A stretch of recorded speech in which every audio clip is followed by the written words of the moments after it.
Good morning, everybody, and welcome to another gorgeous Southwest Florida morning here at Ding Darling National Wildlife Refuge on Sanibel Island. I came out here this morning in the hopes that we'd see some roseate spoonbills, because that's the bird we're going to be talking about today, and boy did we get lucky. Can you see all of them in the background? They are just absolutely gorgeous birds. I actually have a nickname for them. I like to call them Dr. Seuss birds, because they look like they just walked out of a Dr. Seuss novel. So in order for you to see a little bit more what they look like, I do have a picture. It's starting to rain here and the bugs are horrible, so we'll do the best we can.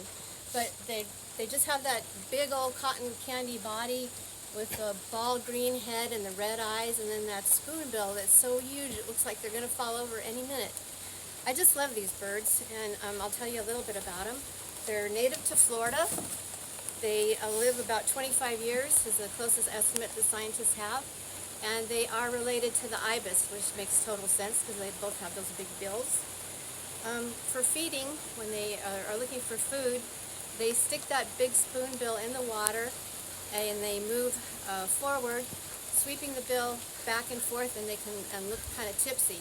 70% of their diet is 2-inch fish, and scientists know that because they study their vomit, which I think is really gross, and I love it. What's next? When they nest, they are at a reproductive age of about 3 to 3.5 years, and they come back to the same place where they hatched every year, and they're monogamous for that one nesting season. They lay 3 white eggs about the size of chicken eggs, and they nest over water in mixed colonies. They're threatened in Florida due to the loss of habitat. They need 5 inches of water in order to have that concentration of fish to be able to feed their voracious babies, and they haven't been getting that. So what's been happening is they're moving inland and further north, more away from the coast. And they're also found now from Florida and South Carolina and Georgia. And for the first time, they found them clear up in Minnesota. That's just like unheard of. And so what can you do to help the roseate spoonbills?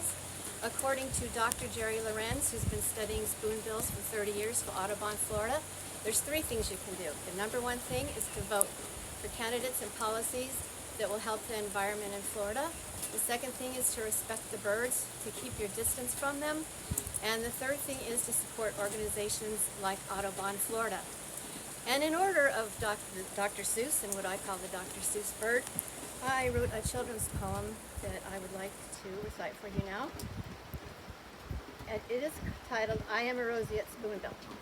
I am a roseate spoonbill, yes I am. With a spoon-shaped bill, I hunt the land. Through the water my bill goes, scooping up fishes as I roam. I look kind of strange with my ball green head, but I'm pretty and pink like my flamingo friend. Please take care of me, as I'd love to be your friend, and I'll take care of you, and I'll see you then. Thanks for joining me today at Ding Darling National Wildlife Refuge. Bye!